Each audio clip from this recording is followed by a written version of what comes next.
Hello friends, welcome to Niranjan கவிதைகள். இன்றைக்கி சிம்பிளான முறையில் ஒரு பிரியாணி, சிக்கன் பிரியாணி செய்ய போகிறோம்.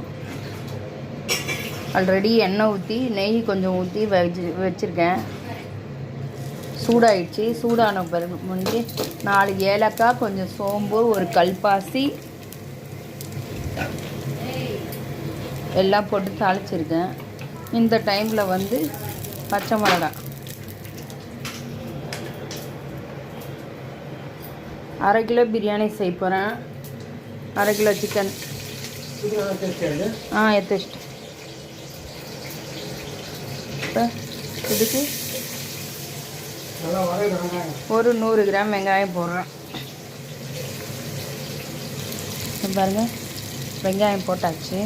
வெங்காயம் நல்லா செவக்க வதங்கணும். வெங்காயம் நல்லா செவக்க வதங்கட்டும். அதுக்கடுத்தது என்ன பண்ணுறதுன்னு சொல்லுங்கள். பாருங்கள், வெங்காயம் நல்லா ப்ரௌன் கலரில் வந்துச்சு. இந்த கலரில் வரணும் வெங்காயம். சரிங்க, 1 கிலோவுக்கு 400 வெங்காயம் போடணும். இப்போ நான் 200 வெங்காயம் அளவுக்கு போட்டிருக்கேன். இதில் இப்போ கொஞ்சம் இஞ்சி பூண்டு பேஸ்ட், இந்த டைமில் இஞ்சி பூண்டு பேஸ்ட் சேர்த்துக்கிறேன். இஞ்சி பூண்டு பேஸ்ட் சேர்த்துட்டேன்.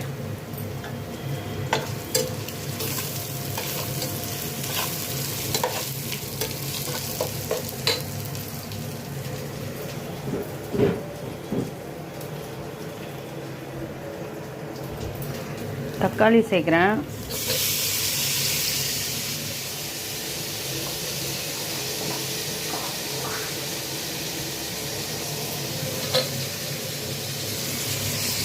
ஒரு 100 கிராம் அளவுக்கு தக்காளி சேர்க்குறேன்.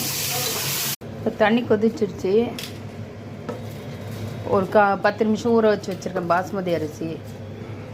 அதை இப்போ இதில் சேர்க்குறேன்.